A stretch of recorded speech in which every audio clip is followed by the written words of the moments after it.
Lots of gadgets are rubbish and fully deserving of their inevitable trip to the landfill, but the Dreamcast was one of the best consoles ever made, and yet it failed so hard that it killed Sega's entire gaming empire. Here's how.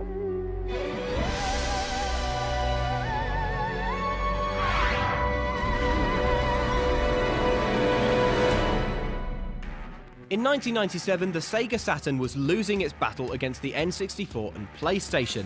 Sega needed something fresh, a console that waved goodbye to the boring black plastic and said hello to a new generation of gaming. Little did Sega know that what it was building would be its final console.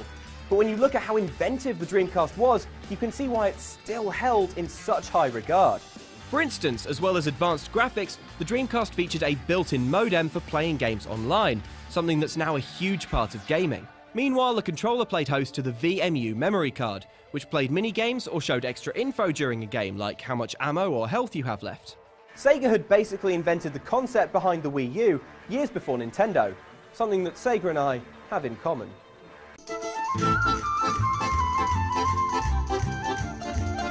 The Dreamcast hardware was inventive, but so were the games. In its short lifespan, it played host to the visually striking Jet Grind radio and the sprawling Shenmue. Then there was Crazy Taxi, Soul Calibur, Power Stone, Virtua Tennis, Sonic Adventure, Choo Choo Rocket, Skies of Arcadia, Phantasy Star Online, and, Seaman, arguably the most disturbing game ever made. I guess you are just very comfortable with seeing your naked body in all those positions. With innovative hardware and a great lineup of launch games, it seemed like Sega had done everything right. So then, where did it all go so wrong?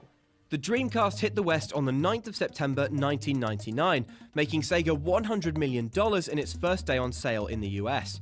2.5 months later, North American sales hit 1 million, and it seemed like Sega was back in the console race. But the following year, something came along that extinguished the Dreamcast's hopes overnight.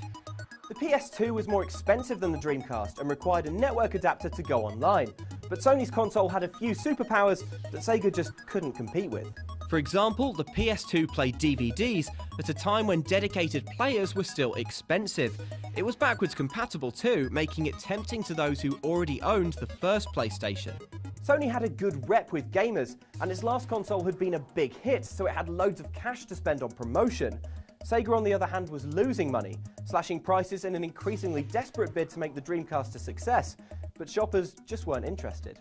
Welcome back to our 500 of Sega's Everything Must Go Dreamcast price crash. We still have 150,000 units left, and I've just been told that if you order now, you will get me thrown in. I've been told that's legal, so why not pick up the phone?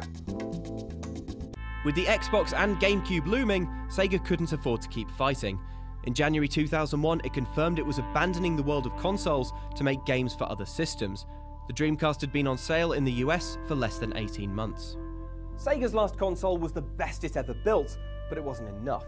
However, the Dreamcast spirit can be seen living on in another system altogether. Microsoft's Xbox bears more than a passing similarity to the Dreamcast, from its controller to its focus on online gaming. Microsoft contributed to the Dreamcast, offering a version of Windows CE that powered some Dreamcast games, and giving Bill Gates and co. a way to quietly experiment with the world of games consoles.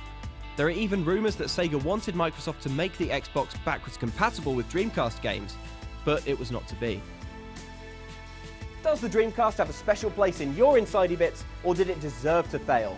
Let me know and check back next time for another adventure in tech.